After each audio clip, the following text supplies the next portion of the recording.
Hello all, welcome to super notes. അപ്പോൾ 5 AM ക്ലബിലേക്ക് ഏവരെയും സ്വാഗതം ചെയ്യുന്നു. അപ്പോൾ രാവിലെ 5 മണിക്ക് തന്നെ എല്ലാവരും റെഡിയായിട്ട് പഠിക്കാനായിട്ട് റെഡി ആയിട്ടിരിക്കുകയാണ്. ഓക്കെ, അപ്പോൾ നിങ്ങൾക്ക് മുന്നിലേക്ക് ഇത്രയും പ്രതീക്ഷയോടിരിക്കുന്ന നിങ്ങൾക്ക് മുന്നിലേക്ക് ഒരു ഡിഗ്രി ലെവൽ ചോദ്യവുമായിട്ടാണ് ഞാൻ നിങ്ങളുടെ മുമ്പിൽ വന്നിരിക്കുന്നത്. അപ്പോൾ നമുക്ക് ആ ചോദ്യം ഏതാണെന്ന് ആദ്യം നോക്കാം. എന്നിട്ട് അതിനെപ്പറ്റി കുറേ കാര്യങ്ങൾ നമുക്ക് പറയാനായിട്ടുണ്ട്. നല്ല വാസ്റ്റ് ആയിട്ടുള്ള ഒരു ടോപ്പിക്കാണ്. ഹിസ്റ്ററിയിൽ തന്നെ, ഇന്ത്യൻ ഹിസ്റ്ററിയിലെ വളരെ വാസ്റ്റ് ആയിട്ടുള്ള ഒരു ടോപ്പിക്കാണ്. അപ്പോൾ നമുക്ക് ആ ടോപ്പിക് ഒന്ന് വിശദമായിട്ടൊന്ന് പരിചയപ്പെടാം. അപ്പോൾ നമുക്ക് നേരെ ആദ്യം ചോദ്യത്തിലോട്ട് പോകാം. സമയം കളയുന്നില്ല, നമുക്ക് നേരെ ചോദ്യത്തിലോട്ട് പോകാം. അപ്പോൾ എല്ലാവരും നല്ല ഊർജ്ജസ്വലരായിട്ടൊക്കെ ഇരുന്നേ. ജസ്റ്റ് ഒന്ന് മുഖമൊക്കെ കഴുകിയിട്ടിരിക്കുന്നവരായിരിക്കും. രാവിലെ 5 മണി ഒരുപാട് ആൾക്കാരുടെ ജീവിതത്തിൽ നമ്മുടെ 5 AM ക്ലബ്ബ് ഒരു ഇമ്പാക്റ്റ് ആക്കി എന്ന് അടുത്ത ദിവസങ്ങൾ അറിയാൻ സാധിച്ചു. എന്തായാലും അതിലൊക്കെ ഒരുപാട് സന്തോഷം. നിങ്ങളിത് ഫോളോ ചെയ്യുന്നുണ്ട്, നിങ്ങൾക്ക് ഉപകാരപ്പെടുന്നുണ്ട് എന്നൊക്കെ അറിയുന്നതാണ് ഏറ്റവും വലിയ സന്തോഷം. അപ്പോൾ നമുക്ക് ഒരുപാട് ടൈം എടുക്കാതെ തന്നെ നമുക്ക് ആദ്യത്തെ ചോദ്യത്തിലോട്ട് പോകാം. നമ്മുടെ ചോദ്യം നോക്കാം. മഹാത്മാഗാന്ധിയുമായും നിസ്സഹകരണ പ്രസ്ഥാനവുമായി ബന്ധപ്പെട്ട പ്രസ്താവനകൾ പരിശോധിക്കുക എന്നുള്ളതാണ്. നമുക്ക് ആ പ്രസ്താവനകൾ ഓരോന്നായിട്ട് നോക്കാം. നിങ്ങളും കൂടെ വായിക്കുക. പിന്നെ താഴെ ഓപ്ഷൻസ് പറഞ്ഞിട്ടുണ്ട്. അപ്പോൾ ഈ ഓപ്ഷൻസിൽ എവിടെയെങ്കിലും നിങ്ങൾക്ക് ആ ഉത്തരം ക്ലിക്ക് ചെയ്യുന്നുണ്ടെങ്കിൽ എന്ത് ചെയ്യുക, ഉത്തരം ഒന്ന് കമന്റ് ചെയ്യുക. നിങ്ങൾ എൻ്റെ കൂടെ തന്നെ വായിച്ചു വരിക. പിന്നെ നിങ്ങളും ജസ്റ്റ് ഒന്ന് വായിച്ച് ഈ പറഞ്ഞ ഉത്തരം കമന്റ് ചെയ്യാനായിട്ട് പ്രത്യേകമായി ശ്രദ്ധിക്കുക. ശരി, നമുക്ക് നോക്കാം. ശരി, ആദ്യം ഗാന്ധിജി ദണ്ഡിയിൽ നിന്ന് 322 കിലോമീറ്റർ ദൂരമുള്ള സബർമതി ആശ്രമത്തിലേക്ക് നിസ്സഹകരണ പ്രസ്ഥാനം ആരംഭിച്ചു. ദണ്ഡി മാർച്ചാണ് ഉദ്ദേശിച്ചിരിക്കുന്നത്. ഓക്കെ ആണല്ലോ. അവിടെ ഒരു ദൂരം മാത്രമാണ് ഇപ്പോൾ സൂചിപ്പിച്ചു വെച്ചിട്ടുള്ളത്, ദൂരം മാത്രം. അപ്പൊ ദൂരം ഇതാണോ? ദൂരം ജസ്റ്റ് ഒന്ന് മാർക്ക് ചെയ്യുക. ദൂരം ഇതാണോ? 322 കിലോമീറ്റർ ആണോ ഗാന്ധിജി പോയത്? ജസ്റ്റ് ഒന്ന് നോക്കുക. പിന്നെ വീണ്ടും അടുത്ത സ്റ്റേറ്റ്മെന്റ് നോക്കാം. അപ്പൊ ഇതവിടെ നിൽക്കട്ടെ, നമുക്ക് റിസർവിൽ വെച്ചിരിക്കാം. രണ്ടാമത്തെ സ്റ്റേറ്റ്മെന്റ് നോക്കിയോ. നിസ്സഹകരണ പ്രസ്ഥാനം പതുക്കെ കുറയ്ക്കുകയും 1934 മെയ് മാസത്തിൽ അത് ഔപചാരികമായി നിർത്തിവെക്കുകയും ചെയ്തു. ഓക്കെ, അപ്പൊ നോക്കിയോ, നിസ്സഹകരണ പ്രസ്ഥാനം പതുക്കെ കുറച്ചു. പിന്നെ എന്ത് ചെയ്യുന്നു? 1934 മെയ് മാസം. ആ വർഷം അവിടെ കറക്റ്റ് ആണ്, പക്ഷെ മാസവും കൂടെ നമ്മളൊന്ന് ഉറപ്പിക്കേണ്ടിയിരിക്കുന്നു. അപ്പൊ നമുക്ക് ഇതും റിസർവിൽ വെച്ചിരിക്കാം. അത് ഔപചാരികമായി നിർത്തിവെക്കുകയും ചെയ്തു. ഓക്കെ, ശരി, നമുക്ക് മൂന്നാമത്തെ സ്റ്റേറ്റ്മെന്റിലോട്ട് പോകാം. ഈ കാലഘട്ടത്തിൽ സൂര്യ സെന്നിന്റെ നേതൃത്വത്തിൽ ചിറ്റഗോങ് ആയുധപ്പുര റെയ്ഡ് നടന്നു. ഓക്കെ, അതായത് ചിറ്റഗോങ് ആർമറി റെയ്ഡ് എന്ന് നമ്മൾ ഇതിനെ പറയുന്നു. ഓക്കെ, അപ്പൊ അത് നടന്നു. അപ്പൊ ഈ 3 കാര്യങ്ങൾ, അപ്പൊ ഏകദേശം ഇതും ശരിയായിട്ടുള്ള സ്റ്റേറ്റ്മെന്റ് ആവാനാണ് സാധ്യത. നമുക്ക് നോക്കാം. എന്തായാലും നാലാമത്തെ സ്റ്റേറ്റ്മെന്റോട് നമുക്ക് നോക്കിയതിനു ശേഷം ഈ 3 നിങ്ങൾ റിസർവിൽ തന്നെ വെച്ചു. നാലാമത്തെ നമുക്ക് നോക്കാം. 1930 നവംബർ മാസം 12 ഗാന്ധിജി ആദ്യ വട്ടമേശ സമ്മേളനത്തിൽ പങ്കെടുത്തു. അതിലൊരു പെശകുണ്ടല്ലോ. ഒന്നുകൂടെ ഒന്ന് ചിന്തിച്ചു നോക്കിയാൽ, ഗാന്ധിജി ആദ്യത്തെ വട്ടമേശ സമ്മേളനത്തിലാണോ പങ്കെടുത്തത്? അതും കൂടെ നമ്മളൊന്ന് ശ്രദ്ധിക്കേണ്ടതായിരിക്കുന്നു. ശരി, അപ്പോൾ നമ്മുടെ സ്റ്റേറ്റ്മെന്റ്സ് എല്ലാം കഴിഞ്ഞു. അപ്പൊ നമുക്ക് ഒരു കാര്യം പൂർണ്ണമായിട്ട് ഉറപ്പാണ്, നാലാമത്തെ സ്റ്റേറ്റ്മെന്റ് ശരിയാവാനായിട്ട് യാതൊരു സാധ്യതയുമില്ല. കാരണം ഗാന്ധിജി പങ്കെടുത്തത് 2ാമത്തെ വട്ടമേശ സമ്മേളനത്തിലാണെന്നുള്ള കാര്യം നമുക്കറിയാം. അപ്പൊ അതവിടെ നിൽക്കട്ടെ, അത് ഒരു റിസർവിൽ അത് നിൽക്കട്ടെ. ഈ 3 സ്റ്റേറ്റ്മെന്റുകളുമായിട്ട് ബന്ധപ്പെട്ട് നമുക്ക് ഓപ്ഷൻസ് നോക്കാം. 1, 2 മാത്രമാണോ ശരി? ഒന്നാമത്തെ പ്രസ്താവന വീണ്ടും പറയുന്നു, ഗാന്ധിജി ദണ്ഡിയിൽ നിന്ന് 322 കിലോമീറ്റർ ദൂരമുള്ള സബർമതി ആശ്രമത്തിലേക്ക് നിസ്സഹകരണ പ്രസ്ഥാനം ആരംഭിച്ചു എന്ന് പറയുന്നുണ്ട്. അത് ശരിയാണോ? വീണ്ടും അവിടെ നമുക്ക് റിസർവിൽ വയ്ക്കാം. രണ്ടാമത്തെ സ്റ്റേറ്റ്മെന്റ് വരുമ്പോൾ നിസ്സഹകരണ പ്രസ്ഥാനം പതുക്കെ കുറയുകയും 1934 മെയ് മാസത്തിൽ അത് ഔപചാരികമായി നിർത്തിവെക്കുകയും ചെയ്തു. ഓക്കെ, അത് കുറച്ചുകൂടെ സ്പെസിഫൈ ചെയ്താണ്, കുറച്ചുകൂടെ സ്പെസിഫൈഡ് ആണ് ഈ പറയുന്ന സ്റ്റേറ്റ്മെന്റ് എന്ന് പറയുമ്പോൾ. അത് നമുക്ക് റിസർവിൽ വെച്ചിരിക്കാം. അപ്പം ഈ രണ്ടും ഇത് രണ്ടും ശരിയാവാൻ സാധ്യതയുണ്ട്. പക്ഷെ നമുക്ക് പിന്നെയും സ്റ്റേറ്റ്മെന്റ്സ് കിടപ്പുണ്ട്. 1ഉം 3ഉം ശരിയാണോ നോക്കാം. ഒന്നാമത്തെ പ്രശ്നം നമ്മളോട് പറഞ്ഞു. മൂന്നാമത്തെ പ്രശ്നം, ഈ കാലഘട്ടത്തിലാണോ സൂര്യാസേന്റെ നേതൃത്വത്തിലുള്ള ചിറ്റഗോങ് ആയുധപ്പുര നടന്നതെന്ന് ചിന്തിച്ചു നോക്കൂ. വെറുതെ ഒന്ന് ചിന്തിച്ചു നോക്കാം. ശരി, ഇതിവിടെ നിൽക്കട്ടെ. അപ്പം നാലാമത്തെ സ്റ്റേറ്റ്മെന്റ് 4 മാത്രം. പക്ഷെ എന്തായാലും ഇത് ആവാൻ സാധ്യതയില്ല. കാരണം നമ്മൾ ഓൾറെഡി പറഞ്ഞു, ഗാന്ധിജി 2ാമത്തെ വട്ടമേശ സമ്മേളനത്തിലാണ് പോയിരിക്കുന്നത്, ആദ്യത്തേനല്ല. അപ്പൊ ശരി, നമുക്ക് നാലാമത്തെ പ്രസ്താവന എന്തായാലും ശരിയല്ല എന്ന് നമുക്ക് മനസ്സിലായി. അപ്പോൾ നമുക്കിവിടെ സാധ്യതയായിട്ട് വരുന്നത് 3 സ്റ്റേറ്റ്മെന്റും നമുക്ക് ഒന്നിനൊന്ന് മെച്ചമായിട്ട് നിൽക്കണം. നമുക്ക് ആൻസറിലോട്ട് പോവാം. ആൻസറിലോട്ട് പോകുന്നതിന് മുമ്പേ നിങ്ങൾക്ക് ഞാൻ ജസ്റ്റ് ഒന്ന് സമയം തരുന്നു. നിങ്ങൾക്കൊന്ന് കമന്റ് ചെയ്യാനായിട്ട് ഞാൻ സമയം തരുന്നു. ഇതിൽ ഏതായിരിക്കാം ഉത്തരമായിട്ട് വരാൻ സാധ്യതയുണ്ടായിരിക്കുക? നിങ്ങൾ തന്നെ ജസ്റ്റ് ഒന്ന് നോക്കുക. നിങ്ങൾ തന്നെ ആ കമന്റ് ജസ്റ്റ് ഒന്ന് ചെയ്ത് നോക്കുക. ഓക്കെ ആണല്ലോ? ഓക്കെ, കമന്റ്സ് വരുന്നുണ്ട്. ഓക്കെ, ശരി. അപ്പൊ നമുക്കിനി നേരെ ഉത്തരത്തിലോട്ട് പോകാം. സമയം കളയുന്നില്ല, നമുക്ക് ഉത്തരത്തിലോട്ട് പോവാം. ഉത്തരം വന്നിട്ട് ആൻസർ ഡി ആണ്. ആൻസർ ഡി എന്ന് പറയുമ്പോൾ ഇവിടെ 1, 2, 3 എന്നിവ ശരിയാണ്. സ്റ്റേറ്റ്മെന്റ്സ് ഒന്നുകൂടെ ഉറപ്പിച്ച് പറയുന്നു. ഗാന്ധിജി ദണ്ഡിയിൽ നിന്ന് 322 കിലോമീറ്റർ ആണ് സഞ്ചരിച്ചത്. സബർമതി എവിടെ പോകുന്നു? സബർമതി ആശ്രമത്തിലേക്ക് നിസ്സഹകരണ പ്രസ്ഥാനം ആരംഭിച്ചിരിക്കുന്നു. ശരി, അതുപോലെ തന്നെ രണ്ടാമത്തത് നിസ്സഹകരണ പ്രസ്ഥാനം പതുക്കെ കുറയ്ക്കുകയും 1934 മെയ് മാസത്തിൽ അത് ഔപചാരികമായി നിർത്തിവെക്കുകയും ചെയ്യുന്നു. നമ്മൾ ഏറ്റവും അവസാനം പഠിക്കുക 1933 തന്നെ അതിന്റെ ശക്തി കുറഞ്ഞു തുടങ്ങി. 34 മെയ് മാസത്തിൽ എന്ത് ചെയ്യുന്നുണ്ട്? അത് ഫുള്ളായിട്ട് സ്റ്റോപ്പ് ചെയ്യുന്നുണ്ട്. 33 മെയ് ഒക്കെ ആകുമ്പോൾ അത് പിൻവലിക്കുന്നുണ്ട്. 34 ആകുമ്പോൾ ഔദ്യോഗികമായിട്ട് എന്ത് ചെയ്യുന്നുണ്ട്? ഈ നിസ്സഹകരണ പ്രസ്ഥാനം പൂർണ്ണമായി പിൻവലിക്കുന്നതിനെ നമുക്ക് കാണാൻ സാധിക്കുന്നുണ്ട്. ശരി, മൂന്നാമത്തെ സ്റ്റേറ്റ്മെന്റ് വരുമ്പോൾ ഈ കാലഘട്ടത്തിലാണ് സൂര്യ സെന്നിന്റെ നേതൃത്വത്തിൽ ചിറ്റഗോങ് ആയുധപ്പുര നടന്നത്. അതും ശരിയായിട്ടുള്ള സ്റ്റേറ്റ്മെന്റ് ആണ്. ഈ കാലഘട്ടത്തിലാണ് നമ്മുടെ ചിറ്റഗോങ് ആയുധപ്പുര നടന്നിട്ടുള്ളതെന്ന് കൂടി നമ്മൾ ആലോചിക്കാം. ശരി, അപ്പൊ നമുക്ക് ഇതുമായിട്ട് ബന്ധപ്പെട്ട കുറച്ച് നല്ല നല്ല പോയിന്റ്സിലോട്ട് പോകാം. അതായത് വളരെ ഇമ്പോർട്ടന്റ് ആണ്. കുറച്ച് ഡീപ്പ് എന്നാണ് വന്നിരിക്കുന്നത്. അതായത് നിങ്ങൾ ഏതൊരു ലെവൽ പരീക്ഷയ്ക്ക് തയ്യാറെടുക്കുന്ന ആളായാലും 5am ക്ലബ്ബ് കൊണ്ട് നിങ്ങൾക്ക് ഉപകാരം ഉണ്ടാകണം എന്നുണ്ടെങ്കിൽ അത് നമ്മൾ അത്യാവശ്യം ഡീപ്പിൽ അല്ലെങ്കിൽ അതിന്റെ ഡെപ്തിൽ തന്നെ പോയിരിക്കണം. നമ്മൾ ചില പോയിന്റ്സ് ഒക്കെ നമ്മൾ വായിച്ചിട്ടുള്ള പോയിന്റ്സ് ഒരുപാടുണ്ടാകും. പക്ഷെ എന്നാലും ചില പോയിന്റ്സ് എന്താണ് അവിടെ ഇവിടെയൊക്കെ ആയിട്ട് മാറി നിൽക്കും. അപ്പൊ അതിനെല്ലാം കൂടെ ക്രോഡീകരിച്ചുകൊണ്ട് നമ്മൾ ഒരു നല്ല രീതിയിൽ നമ്മളെ പഠനം മുമ്പോട്ട് പുഷ് ചെയ്യേണ്ടതായിട്ടുണ്ട്. അപ്പൊ നമുക്ക് ഇതിന്റെ ചെറിയ കുറച്ച് എക്സ്പ്ലനേഷൻസിലോട്ട് പോകാം. നമുക്ക് നോക്കിയോ. അപ്പൊ ആദ്യമായിട്ട് നിസ്സഹകരണ പ്രസ്ഥാനം പറഞ്ഞിട്ടുണ്ട്. അപ്പം രണ്ടാമത്തെ ഒരു വലിയ ബഹുജന പ്രസ്ഥാനമായാണ് കണക്കാക്കുന്നത്. ഇന്ത്യയിൽ നടന്നിട്ടുള്ള രണ്ടാമത്തെ വലിയ ബഹുജന പ്രസ്ഥാനമായിട്ട് കണക്കാക്കുന്നു. അതുപോലെ തന്നെ ഇന്ത്യയുടെ സ്വാതന്ത്ര്യ സമരത്തിന്റെ സാമൂഹ്യ വ്യാപനം വിപുലീകരിക്കുന്നതിലെ ഒരു പ്രത്യേക മുന്നേറ്റമായി കണക്കാക്കപ്പെടുന്നു. ഉപ്പ് സത്യാഗ്രഹം ഇതുമായിട്ട് ബന്ധപ്പെട്ടാണ്. ഉപ്പ് സത്യാഗ്രഹം അവിടെ ഡേറ്റ് കൊടുത്തിട്ടുണ്ട്. നിങ്ങൾ ഈ ഡേറ്റ് മറക്കരുത്. ദണ്ഡി മാർച്ചിന്റെ ഡേറ്റ് ആണ് 1930 ഏപ്രിൽ മാസം 6 എന്നുള്ള തീയതി നിങ്ങൾ മറക്കരുത്. വർഷം മാസം പിന്നെ തീയതി സഹിതം PSC ചോദിക്കുന്നുണ്ട്. അപ്പോൾ കൃത്യമായിട്ട് ഈ ഒരു കാര്യം നിങ്ങൾ ഓർമ്മിച്ച് വെച്ചിരിക്കുക.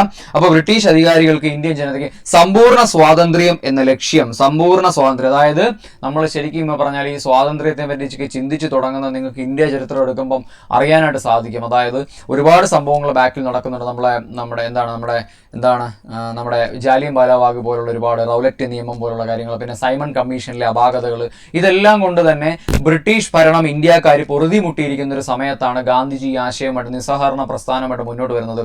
ശരിക്കും അത് ഗാന്ധി ഇർവിൻ പാക്ട് എന്ന് പറയുന്ന ഒരു വ്യവസ്ഥയുണ്ട്. അപ്പോൾ ആ വ്യവസ്ഥ ഇതിന് ശേഷമാണെങ്കിൽ പോലും ഇർവിനുമായിട്ടുള്ള ഒരുപാട് സ്വരച്ചേർച്ചകൾ കാരണം ഗാന്ധിജി ഈ ഒരു നിസ്സഹകരണ പ്രസ്ഥാനം ഇവിടെ മുമ്പോട്ട് പോകാൻ കാരണമായ ചരിത്രം വ്യക്തമായിട്ട് പറയുന്നത് നമുക്ക് നോക്കാം.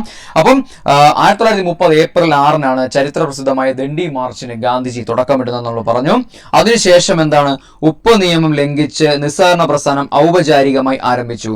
ദേശീയ നേതാക്കൾ രാജ്യത്തുടനീളം വ്യാപകമായ അറസ്റ്റ് ചെയ്തു. അപ്പം എന്ത് ചെയ്യുന്നു? ഇതിനെ സംബന്ധിച്ച് ഒരുപാട് പേര് അറസ്റ്റ് വരിക്കുന്നുണ്ട്. നമ്മൾ അതിനെ സംസാരിക്കും. പക്ഷെ അപ്പൊ ഇവിടെ ജസ്റ്റ് ഈ ഒരു കാര്യം പറഞ്ഞുകൊണ്ട് മാത്രം ഞാൻ നിങ്ങൾക്ക് ഒരു പദം പരിചയപ്പെടുത്താം. ഓപ്പറേഷൻ 0 അവർ അറിയുന്നവർ താഴെ കമന്റ് ചെയ്യുക. എന്താണ് ഓപ്പറേഷൻ 0 അവർ? നമ്മൾ ഈ പഠിക്കുന്നതായിട്ട് ബന്ധപ്പെട്ടതല്ല.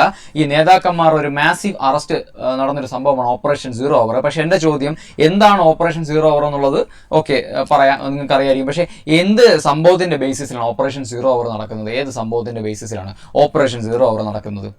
ശരിക്കും ഇവിടെ അത് ക്വിറ്റ് ഇന്ത്യ സമരവുമായി ബന്ധപ്പെട്ട്, ക്വിറ്റ് ഇന്ത്യ സമരം തുടങ്ങുന്നതിന്റെ തൊട്ട് തലേദിവസം തന്നെ എല്ലാ രാഷ്ട്രീയ വളരെ എമിനന്റ് ആയിട്ടുള്ള ഇന്ത്യൻ നേതാക്കളെ എല്ലാവരെയും അറസ്റ്റ് ചെയ്ത് ജയിലിൽ പാർപ്പിക്കുന്ന ഒരു ചടങ്ങായിരുന്നു ഓപ്പറേഷൻ 0 അവർ. ചടങ്ങെന്ന് തന്നെ പറയണം. അതാണ് ഓപ്പറേഷൻ 0 അവർ എന്ന് പറയുമ്പോൾ. അപ്പോൾ ഈ ഒരു കാര്യം എന്താണ് നിസ്സഹകരണ പ്രസ്ഥാനം എന്താണെന്നുള്ള ഒരു ഐഡിയ നമ്മൾ ഉണ്ടാക്കി വെക്കുക. 1930 ആരംഭിച്ചു എന്ന് പറയുക. നമ്മൾ ഇതിനെ കണക്കാക്കുന്നു രണ്ടാമത്തെ വലിയ ബഹുജന പ്രക്ഷോഭമായിട്ട് നടക്കുന്നു. കാരണം എന്താണ്? ഇതെല്ലായിടത്തും വളരെ വ്യാപകമായിട്ട്, വളരെ കേരളത്തിലൊക്കെ ആണെങ്കിൽ കെ കേളപ്പന്റെ നേതൃത്വത്തിൽ നമുക്കറിയാം, നമ്മുടെ പയ്യന്നൂർ കടപ്പുറത്ത് പോയ ഒരു ഉപ്പ് നിയമം ലംഘിക്കുന്നതും ഒളിയത്ത് കടവ് സ്മാരകമായിട്ട് വരുന്ന കാര്യങ്ങൾ നമുക്കറിയാം. ഓക്കെ, വേദാരണ്യം ഗാന്ധിന്ന് C രാജഗോപാലാചാര്യ നമ്മൾ അറിയപ്പെടുന്നുണ്ട്. ഈ കാര്യങ്ങളൊക്കെ നിങ്ങൾക്കറിയാം. അപ്പം മെയിനായിട്ട് എന്താണ് ഇതിന്റെ എല്ലാ ഉദ്ദേശ്യം? ഈ പറഞ്ഞ സിവിൽ ഡിസൊബീഡിയൻസ് മൂവ്മെന്റ് എന്നാണ് ഇതിനെ ഇംഗ്ലീഷിൽ അറിയപ്പെടുന്നത്. ഇതിന്റെ ഉദ്ദേശ്യം എന്ന് പറഞ്ഞാൽ സമ്പൂർണ്ണമായ സ്വാതന്ത്ര്യം അല്ലെങ്കിൽ പൂർണ്ണ സ്വരാജ് എന്നൊരു സംഭവം നമ്മൾ ആദ്യമായിട്ട് ആഗ്രഹിച്ചു തുടങ്ങുകയാണ്. അത് എന്താണ്? കോൺഗ്രസ് ആദ്യമായിട്ട് ലക്ഷ്യം വെച്ചൊരു സംഭവം, അതായത് ഇങ്ങനെ ചോദിക്കാം, വളരെ വ്യത്യസ്തമായിട്ട് ചോദിക്കാം. പൂർണ്ണ സ്വരാജ് എന്ന ആശയം കോൺഗ്രസ് ആദ്യമായിട്ട് മുന്നോട്ട് വെച്ച സംഭവം ഏതെന്ന് ചോദിക്കാം. അത് സിവിൽ ഡിസൊബീഡിയൻസ് മൂവ്മെന്റ് ആണെങ്കിൽ സിവിൽ നിയമലംഘനം അല്ലെങ്കിൽ നിസ്സഹകരണ പ്രസ്ഥാനമാണ്. അപ്പൊ അത് ആ ഒരു കാര്യം നിങ്ങൾ എന്ത് ചെയ്യുക? കൃത്യമായിട്ടൊന്ന് ആലോചിക്കുക. ശരി, നമുക്ക് അടുത്തതിലോട്ട് പോവാം. ഓക്കെ, ഇനി നിയമലംഘനത്തിന്റെ പ്രസ്ഥാനത്തിന്റെ ഒരു പശ്ചാത്തലം നമുക്ക് നോക്കാം. ഓക്കെ, നിയമലംഘനത്തിന്റെ പ്രസ്ഥാനത്തിന്റെ ഒരു പശ്ചാത്തലം നമുക്ക് നോക്കാം.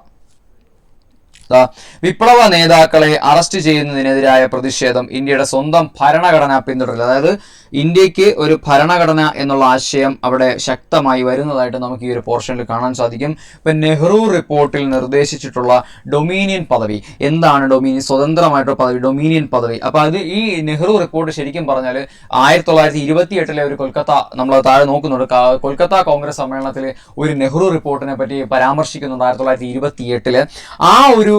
ആ നെഹ്റു, നിങ്ങൾ കൺഫ്യൂസ്ഡ് ആയി പോകരുത്. ആ നെഹ്റു എന്ന് പറയുന്നത് ജവഹർലാൽ നെഹ്റു അല്ല, അദ്ദേഹത്തിന്റെ അച്ഛനായിട്ടുള്ള മോത്തിലാൽ നെഹ്റുവിന്റെ ഒരു റിപ്പോർട്ടാണ് കൊൽക്കത്ത സമ്മേളനം 1928 മുന്നോട്ട് വെക്കുന്നത് എന്നുള്ള കാര്യം നിങ്ങൾ പ്രത്യേകമായിട്ടൊന്ന് ഓർമ്മിക്കുക. ശരി, അപ്പം സമ്പൂർണ്ണ സ്വാതന്ത്ര്യത്തിനാണ് വർദ്ധിച്ചുവരുന്ന ആവശ്യം, നിസ്സഹകരണ പ്രസ്ഥാനത്തിന്റെ സാഹചര്യങ്ങൾ കാണാം. ഇതാണ് ശരിക്കും പറഞ്ഞാൽ, അതായത് ഒന്നാമത്തെ കാര്യം നമ്മളിവിടെ ഓൾറെഡി പറഞ്ഞിട്ടുണ്ട്, ഭരണഘടന, സ്വന്തമായിട്ടൊരു ഭരണഘടന വേണമെന്നുള്ളൊരു ആശയം മുന്നോട്ട് വയ്ക്കുന്നു. പിന്നെ അതുപോലെ തന്നെ ഡൊമീനിയൻ പദവിയെ പറ്റിയുള്ള ചർച്ചകൾ, ഇത് രണ്ടുമാണ് നിസ്സഹകരണ പ്രസ്ഥാനത്തിന്റെ സാഹചര്യത്തിന് കാരണമായ ഘടകങ്ങൾ. ഇവിടെ നിന്നാണ് സമ്പൂർണ്ണ സ്വാതന്ത്ര്യം, ഇന്ത്യക്കും മറ്റ് രാജ്യങ്ങളെ പോലെ ബ്രിട്ടീഷ് കോളനി വൽക്കരണത്തിന്റെ വെളിയിൽ വരണം എന്നുള്ളൊരു ആഗ്രഹം ഉണ്ടാവുകയും അതിനുവേണ്ടി തീവ്രമായി പരിശ്രമിക്കുകയും ചെയ്യുന്നതായിട്ട് ഈ പറയുന്ന പോലെ നമ്മുടെ നിയമലംഘന പ്രസ്ഥാനങ്ങൾ മുമ്പോട്ട് വരുന്നതെന്ന് പറയുമ്പോൾ. ശരി, നമുക്ക് നോക്കാം. ഇവിടെ കൊൽക്കത്ത കോൺഗ്രസ് സമ്മേളനം 1928, ഞാൻ നേരത്തെ മെൻഷൻ ചെയ്ത പോലെ നെഹ്റു റിപ്പോർട്ടിന്റെ അംഗീകാരവും ഡൊമീനിയൻ പദവിയുടെ ആവശ്യവും അടയാളപ്പെടുത്തിയ സെഷനിലാണ് മോത്തിലാൽ നെഹ്റു ഇതിനെപ്പറ്റി പറയുന്നത്. ഓക്കെ, നമ്മുടെ സിവിൽ ഡിസോബീഡിയൻസ് മൂവ്മെന്റ് സ്റ്റാർട്ട് ചെയ്യുന്നതിന് തൊട്ട് മുമ്പുള്ള ഒരു സംഭവമാണിത്. അപ്പോൾ കൊൽക്കത്ത കോൺഗ്രസ് സമ്മേളനം നടന്ന വർഷം നിങ്ങൾ പ്രത്യേകം ശ്രദ്ധിക്കുക, ഇവിടെ ഒരു വർഷം പറഞ്ഞിട്ടുണ്ട്. ഈ വർഷം പഠിക്കേണ്ടത് എങ്ങനെയാണെന്ന് ചോദിച്ചു കഴിഞ്ഞാൽ ഒരു ചോദ്യമായിട്ട് നമുക്ക് ആദ്യം ഇതിനെ ജസ്റ്റ് ഒന്ന് പരിചയപ്പെടാം. അതായത് ഇതിനകത്ത് പറയുന്ന ഒരു കാര്യം, ഇന്ത്യൻ ഡൊമീനിയൻ പദവി ആവശ്യപ്പെട്ട കോൺഗ്രസ് സമ്മേളനം എന്ന് ചോദിക്കാം. അത് 1928 കൊൽക്കത്ത സമ്മേളനമാണ്. അതിന്റെ അധ്യക്ഷനായിരുന്നു ചോദിക്കാം. ചിലപ്പോൾ സ്റ്റേറ്റ്മെന്റ്സ് ആയിട്ട് ഒരു 3-4 സ്റ്റേറ്റ്മെന്റ്സ് നമുക്ക് വരാം. ഇന്ത്യൻ ഹിസ്റ്ററിയിൽ നിന്ന് നല്ല നല്ല ചോദ്യങ്ങൾ എല്ലാ തസ്തികയിലും, ഏതൊരു വിദ്യാഭ്യാസ യോഗ്യത വരുന്ന തസ്തികകൾക്ക് ഇന്ത്യൻ ഹിസ്റ്ററിയിൽ നിന്ന് നല്ല നല്ല ചോദ്യങ്ങൾ, നല്ല കാമ്പുള്ള കാതലായ ചോദ്യങ്ങൾ നിങ്ങളെ തേടി വരുന്നുണ്ട്. അതും കൂടെ ഒന്ന് ആലോചിക്കുക. അപ്പം ഇവിടെ നോക്കിക്കോ. അപ്പം ഈ പറഞ്ഞ സെഷനിലാണ് മോത്തിലാൽ നെഹ്റു ആയിരുന്നു എൻ്റെ അധ്യക്ഷൻ. അപ്പോൾ 1928 കൊൽക്കത്ത സമ്മേളനത്തിന്റെ അധ്യക്ഷൻ ആരായിരുന്നു? മോത്തിലാൽ നെഹ്റു ആയിരുന്നു. ഇവിടെ തന്നെ ചോദ്യങ്ങളുണ്ട്. നമ്മൾ പറഞ്ഞു പോകുമ്പോൾ നമ്മൾ ചോദ്യങ്ങളെ കൃത്യമായ രീതിയിൽ ബ്രേക്ക് ചെയ്തുകൊണ്ട് പോകും എന്നുകൂടെ നിങ്ങളോട് ഞാൻ പറയുകയാണ്. അതുപോലെ ഇവിടെ മെയിനായിട്ട് ഡൊമീനിയൻ പദവി ഇന്ത്യ ആഗ്രഹിച്ചു അല്ലെങ്കിൽ ഡൊമീനിയൻ പദവി എന്ന ആശയം മുന്നോട്ട് വെച്ച കോൺഗ്രസ് സമ്മേളനം എന്ന് ചോദിച്ചാൽ നിങ്ങൾ എന്ന് പറയും? അത് 1928 കൊൽക്കത്ത സമ്മേളനമാണെന്ന് മടിക്കാതെ പറയുക. അധ്യക്ഷനായിരുന്നു മോത്തിലാൽ നെഹ്റു, ജവഹർലാൽ നെഹ്റുവിന്റെ അച്ഛൻ ഓർ പിതാശ്രീ. ശരി, നമുക്ക് അടുത്തതിലോട്ട് പോവാം. ഡൊമീനിയൻ പദവിക്കുള്ള ആവശ്യം എന്ന് നമ്മൾ തൊട്ട് നേരത്തെ പറഞ്ഞു. അപ്പം നമുക്ക് ആവശ്യത്തിന്റെ ആ ഒരു ഘടകം എന്താണെന്ന് നമുക്ക് നോക്കാം. ഒരു സമവായം എന്ന നിലയിൽ ബ്രിട്ടീഷുകാർ 1929 ഡിസംബർ 31 ഇന്ത്യക്ക് ഡൊമീനിയൻ പദവി നൽകുന്നതിന് ഒരു സാവകാശം നൽകി. ഇന്ത്യക്കാരോട് തന്നെ പരാജയപ്പെട്ടാൽ കോൺഗ്രസ് ഒരു നിസ്സഹകരണ പ്രസ്ഥാനം ആരംഭിക്കും. ഈ ഒരു സംഭവം, അതായത് ഡൊമീനിയൻ പദവി കിട്ടിയില്ല എന്നുണ്ടെങ്കിൽ അപ്പം പ്രധാനപ്പെട്ട കാരണം എന്താണ്? ഡൊമീനിയൻ പദവി കിട്ടാത്തതാണ് മെയിൻലി ഉള്ള കാരണം. സിവിൽ ഡിസൊബീഡിയൻസ് മൂവ്മെന്റ് ഇന്ത്യയിൽ നടക്കാനുള്ള പ്രധാനപ്പെട്ട കാരണം എന്ന് പറയുമ്പോൾ അവിടെ എന്താണ്? അത് ഒരു ഈ പറയുന്ന പോലെ ഡൊമീനിയൻ പദവി കൊടുക്കാനായിട്ട് എന്ത് ചെയ്യുന്നുണ്ട് ഇന്ത്യക്കാർ, അല്ലെങ്കിൽ നമ്മളെ ഇന്ത്യൻ നാഷണൽ കോൺഗ്രസ് ഒരു സമയം വെച്ചിരുന്നു. ഡിസംബർ 31 1929 ഡിസംബർ 31 എന്നൊരു സമയം വെച്ചിരുന്നു, അല്ലെങ്കിൽ ഒരു സമയപരിധി, അല്ലെങ്കിൽ ഒരു ഡെഡ് എൻഡ് വെച്ചിരുന്നു. പക്ഷെ എന്ത് ചെയ്യുന്നു? ആ സമയത്ത് അത് സാധിക്കുന്നില്ല. ആ സമയത്ത് ബ്രിട്ടീഷുകാർ അതിനെ വകവയ്ക്കുന്നില്ല. അങ്ങനെയാണ് എന്ത് ചെയ്യുന്നത്? ഈ നിസ്സഹകരണ പ്രസ്ഥാനം, അല്ലെങ്കിൽ ഈ പറയുന്ന സിവിൽ ഡിസൊബീഡിയൻസ് മൂവ്മെന്റ് എന്ന് പറയുന്ന സംഭവം എന്ത് ചെയ്യുന്നത്? അത് ആളിക്കത്തുന്നത്. ആ ഒരു കാര്യങ്ങൾ നിങ്ങൾ പ്രത്യേകം ശ്രദ്ധിക്കുക. കാരണം എന്തെന്ന് നമ്മൾ അറിഞ്ഞിരിക്കണം. ഇതിന്റെ പശ്ചാത്തലവും കാരണവും എല്ലാം വ്യക്തമായിട്ട് അറിഞ്ഞിരിക്കണം. കാരണം സ്റ്റേറ്റ്മെന്റ്സ് നല്ല രീതിയിൽ, നല്ല കടുകട്ടി സ്റ്റേറ്റ്മെന്റ്സ് വരും. നമ്മൾ എങ്ങനെ ചോദിച്ചാലും നമ്മൾ എഴുതും. അതാണ് ഈ ക്ലാസ് എടുക്കുന്ന എൻ്റെ ഉദ്ദേശവും. ഇത് പഠിക്കാൻ വളരെ രാവിലെ 5 മണിക്ക്, ഈ തണുപ്പത്ത്, നല്ല തണുപ്പുണ്ട്, വെളിയിലൊക്കെ നല്ല തണുപ്പുണ്ട്. അപ്പോൾ ഈ തണുപ്പത്ത്, ഇത്രയും തണുപ്പത്ത് രാവിലെ എണീറ്റിരിക്കുന്ന നിങ്ങളുടെ കാര്യം എനിക്ക് ആലോചിക്കാനേ ഉള്ളൂ. നമ്മൾ വന്ന് ക്ലാസ് എടുക്കുമ്പോഴാണെങ്കിൽ പോലും നല്ല തണുപ്പത്താണ്. അപ്പോൾ നിങ്ങളും അതേ തണുപ്പത്ത് തന്നെയാണ് ഇരുന്ന് പഠിക്കുന്നതെന്ന് പറയുമ്പോൾ നിങ്ങളുടെ കാര്യം നമുക്ക് മനസ്സിലാവും. അപ്പോൾ അങ്ങനെ ഒരു 5:30 രാവിലെ ഒരു 5 മണിക്ക് നിങ്ങൾ എണീറ്റ് ഇരുന്നിട്ട് ഈ ഒരു സെഷൻ കാണാൻ വേണ്ടി ഇരിക്കുമ്പോൾ, ഈ ഒരു ലൈവ് സെഷൻ നിങ്ങൾ കാണാൻ വേണ്ടി ഇരിക്കുമ്പോൾ നമുക്ക് മനസ്സിലാവുന്ന ഒരു കാര്യം, നിങ്ങളുടെ ആ ഒരു പാഷനാണ്. ഇത് നേടിയെടുക്കാനുള്ളൊരു പാഷനാണ്. നിങ്ങൾ ആലോചിക്കുക, നിങ്ങൾ ഉണർന്നിരുന്ന് പഠിക്കുന്ന സമയം ആരോ ഉറങ്ങുകയാണ്. പക്ഷേ നിങ്ങൾ ഉറങ്ങുന്ന സമയം ആരോ ഉണർന്നിരുന്ന് പഠിച്ചുകൊണ്ടിരിക്കുകയാണ്. ഈ ഒരു തത്വം നിങ്ങൾ മറക്കരുത്. ഈ ഒരു തത്വത്തിൽ ബേസ് ചെയ്താണ് നമ്മൾ PSC ആസ്പിരൻസ് മുമ്പോട്ട് പോകേണ്ടെന്നുള്ളൊരു കാര്യം കൂടെ ഞാൻ നിങ്ങളെ ഓർമ്മിപ്പിച്ചുകൊണ്ട് നമുക്ക് അടുത്ത സംഗതിയിലേക്ക് പോകാം. ശരി, നോക്കിയോ. അടുത്തത് ഇർവിന്റെ പ്രഖ്യാപനം. നോക്കിയോ, ഒന്നും ചോദിച്ചിട്ട് പോലില്ലാത്ത സാധനങ്ങളാണ്, ഇതൊന്നും അങ്ങനെ അധികം കണ്ടിട്ടില്ല, ഇതൊക്കെ നമ്മുടെ എക്സ്ട്രാ വായനയിലൂടെ നമുക്ക് കിട്ടുന്ന കാര്യങ്ങളാണ്. ഇർവിന്റെ പ്രഖ്യാപനം നമ്മൾ എവിടെയെങ്കിലും കേട്ടിട്ടുണ്ടോ? ഇർവിന്റെ പ്രഖ്യാപനം 1929 ഒക്ടോബറിൽ നടന്ന ഇർവിന്റെ പ്രഖ്യാപനം എന്തൊക്കെയാണ് അദ്ദേഹം പ്രഖ്യാപിച്ചു നോക്കാം. ഇന്ത്യൻ ദേശീയവാദികളെ സമാധാനിപ്പിക്കാൻ അന്നത്തെ വൈസ്രോയി ആയിരുന്ന ഇർവിൻ പ്രഭു ഇന്ത്യക്ക് ആധിപത്യ പദവി സുഗമമാക്കുന്നതിന് നിയമപരമല്ലാത്തൊരു പ്രഖ്യാപനം നടത്തി. കണ്ടില്ലേ, അതൊരു അൺഒഫീഷ്യൽ ആയിട്ടൊരു അനൗൺസ്മെന്റ് ആയിരുന്നു. ബ്രിട്ടീഷ് സാമ്രാജ്യത്തിലെ ഇന്ത്യയുടെ സ്ഥാനം സംബന്ധിച്ചായിരുന്നു പ്രസ്താവന. അതായത് ഈ പറഞ്ഞ പോലെ ഇത്തരത്തിലൊരു പ്രക്ഷോഭം നടക്കാൻ സാധ്യതയുണ്ടെന്ന് മുൻകൂട്ടി കണ്ട ഇർവിൻ ചെയ്തൊരു കാര്യം എന്താണെന്ന് പറഞ്ഞാൽ, ഇർവിൻ ഇതിനെ ഒന്ന് തണുപ്പിക്കാൻ വേണ്ടി എന്ത് ചെയ്യുന്നു, ഒരു അൺഒഫീഷ്യൽ ആയിട്ടുള്ള, അതായത് ഈ പറഞ്ഞ ആധിപത്യ പദവി, ഡൊമീനിയൻ പദവി എന്ന് പറയാം, അത് എന്ത് ചെയ്യുന്നു, അത് ഒന്ന് പുൾ ഓഫ് ചെയ്യുന്നതിന് വേണ്ടി പുള്ളി ജസ്റ്റ് ഒരു സ്പാർക്ക് ഇട്ട് കൊടുക്കുന്നുണ്ട്. പക്ഷേ എന്ത് ചെയ്യുന്നുണ്ട്, നമ്മുടെ നേതാക്കന്മാർ അതിലൊന്നും വീഴുന്നില്ല. അങ്ങനെ സംഭവിക്കുന്നതാണ് ഈ വട്ടമേശ സമ്മേളനം അടുത്ത് സംഭവിക്കുന്നുണ്ട്. സൈമൺ കമ്മീഷൻ റിപ്പോർട്ട് സമർപ്പിച്ചതിനെ തുടർന്ന് വട്ടമേശ സമ്മേളനം നടത്തുമെന്ന് ഉറപ്പ് നൽകി. പക്ഷേ വട്ടമേശ സമ്മേളനം ശരിക്കും പറഞ്ഞാൽ ഒരു പരാജയപ്പെട്ട ആശയമായിരുന്നു. നമുക്കറിയാം 1932 വരുമ്പോൾ റാംസെ മക്ഡൊണാൾഡ് ഈ പറഞ്ഞ കമ്മ്യൂണൽ അവാർഡ് പ്രഖ്യാപിക്കുന്നു. അതിനെതിരായിട്ടുള്ള സംഭവങ്ങൾ ഈ പറയുന്ന പോലെ രാഷ്ട്രീയ നേതാക്കൾ അതിനെതിരായിട്ട് നിൽക്കുന്നുണ്ട്. പിന്നെ അതുപോലെ തന്നെ INCയെ പ്രതിനിധീകരിച്ചുകൊണ്ട് ഗാന്ധിജി രണ്ടാമത്തെ വട്ടമേശ സമ്മേളനത്തിൽ പങ്കെടുക്കാനായിട്ട് പോകുന്നുണ്ട്. പക്ഷേ രണ്ടാമത്തെ വട്ടമേശ സമ്മേളനം വളരെ തൃപ്തികരമായ രീതിയിൽ തീരുന്നില്ല. അങ്ങനെ ഒരുപാട് പ്രശ്നങ്ങൾ. റാംസെ മക്ഡൊണാൾഡ് അന്നത്തെ പ്രധാനമന്ത്രിയായിരുന്ന വ്യക്തിയായിരുന്നു. അദ്ദേഹം ഈ പറഞ്ഞ പോലെ തന്നെ നമ്മുടെ ഈ പറഞ്ഞ കമ്മ്യൂണൽ അവാർഡ് അല്ലെങ്കിൽ പ്രത്യേക പ്രവിശ്യ ഇലക്ഷൻ നടത്തുന്നതിനുള്ള കാര്യങ്ങൾ അദ്ദേഹം പറഞ്ഞെങ്കിൽ പോലും അത് അത്ര ഇതായില്ല. നമുക്കറിയാം 3 വട്ടമേശ സമ്മേളനങ്ങളിലും പങ്കെടുത്ത വ്യക്തിയായിരുന്നു ആരെന്ന് പറയുമ്പം നമ്മുടെ ഡോക്ടർ BR അംബേദ്കർ എന്ന് പറയുമ്പോൾ. ഡോക്ടർ BR അംബേദ്കർ അധസ്ഥിത വിഭാഗത്തിനെ റെപ്രസെന്റ് ചെയ്താണ് എന്ത് ചെയ്തിട്ടുള്ളത്, ഈ പറഞ്ഞ പോലെ നമ്മുടെ വട്ടമേശ സമ്മേളനത്തിൽ പങ്കെടുക്കാനായിട്ട് പോയിട്ടുള്ളത്. അതുപോലെ തന്നെ മറ്റൊരു കാര്യം എന്ന് പറഞ്ഞാൽ ഗാന്ധിജിയുടെ പല ആശയങ്ങൾക്കും ഡോക്ടർ BR അംബേദ്കർ എതിരായിരുന്നു എന്നുള്ള കാര്യം കൂടെ നമ്മളൊന്ന് ഓർമ്മിച്ച് വെച്ചിരിക്കുക. അത് വളരെ ഇമ്പോർട്ടൻ്റ് ആയിട്ടൊരു ഫാക്റ്റാണ്.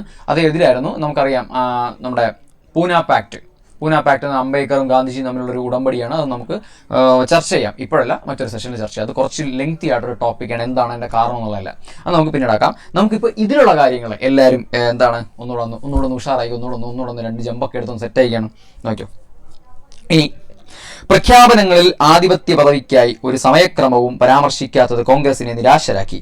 കാരണം എന്താണ്, ഇർവിൻ പ്രഖ്യാപിച്ചു, പക്ഷേ എന്ന് കൊടുക്കുമെന്നോ എപ്പോൾ കൊടുക്കുമെന്നോ ഒന്നും ഇർവിൻ്റെ തിരുവാമൊഴിഞ്ഞില്ല. ഓക്കെ ആണല്ലോ. ഇത് ലാഹോർ സമ്മേളനത്തിൽ പൂർണ്ണ സ്വരാജ് പ്രമേയം പ്രഖ്യാപിക്കുന്നതിലേക്ക് നയിച്ചു.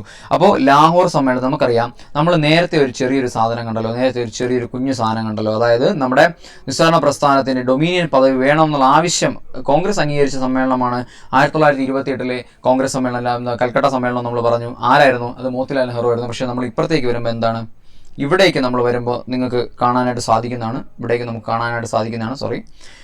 ഇവിടെ കാണാൻ സാധിക്കുന്നത് എന്താണ്, ലാഹോർ സമ്മേളനത്തിൽ പൂർണ്ണ സ്വരാജ് എന്ന പ്രമേയം പാസ്സാക്കുന്നതിലേക്ക് നയിച്ചു. നമ്മൾ ആദ്യം ജനുവരി 26 എന്ന തീയതിയായിരുന്നു നമുക്ക് സ്വാതന്ത്ര്യ ദിനമായിട്ട് നമ്മൾ കൊണ്ടാടാനായിട്ട് മാറ്റി വെച്ചിരുന്നത്. പക്ഷെ അന്ന് അത് സാധിക്കാത്തതുകൊണ്ടാണ് പിന്നെ എന്ത് ചെയ്യുന്നത്, അത് ഓഗസ്റ്റ് 15 നീണ്ടതും ജനുവരി 26 ഭാവിയിൽ എന്തായിട്ട് മാറി, അത് റിപ്പബ്ലിക് ദിനമായിട്ട് മാറുന്നത്. അപ്പോൾ ഈ ഒരു കാര്യം നിങ്ങൾ എന്ത് ചെയ്യുക, കൃത്യമായിട്ടൊന്ന് ഓർമ്മയിൽ വെച്ചിരിക്കുക. കാരണം ഇതൊക്കെ വളരെ ഇമ്പോർട്ടൻ്റ് ആയിട്ടോ. നമുക്ക് നിസ്സാരമാണെന്ന് വിചാരിക്കാമെങ്കിൽ പോലും കാര്യകാരണങ്ങൾ സഹിതമുള്ള ഒരു സ്റ്റേറ്റ്മെൻറ്റുകൾ ഇനി അങ്ങോട്ടുള്ള പരീക്ഷയ്ക്ക് നമുക്ക് പ്രതീക്ഷിക്കേണ്ടതായിട്ടുള്ളത് കൊണ്ട് തന്നെ അത്രയും ആഴത്തിലുള്ളൊരു പഠനം മാത്രമേ നമ്മളെ പരീക്ഷകൾ ക്രാക്ക് ചെയ്യാൻ സഹായിക്കുള്ളൂ. രാവിലെ 5:30 വിളിച്ചെഴുത്തിയിട്ട് പഠിക്കുന്നത് എളുപ്പമാണെന്ന് പറയുന്നത് നിങ്ങളോട് ചെയ്യുന്ന ക്രൂരതയാണെന്നാണ് ഞാൻ മനസ്സിലാക്കുന്നത്. പക്ഷേ ഇവിടെ കൃത്യമായ രീതിയിൽ നിങ്ങൾക്ക് ഈ ഒരു സംഭവം എത്രമാത്രം ഡെപ്തിൽ പഠിക്കാൻ പറ്റുമോ, 10th ലെവലിൽ നോക്കണ്ട, +2 ലെവലിൽ നോക്കണ്ട, ഡിഗ്രി ലെവലിൽ നോക്കണ്ട.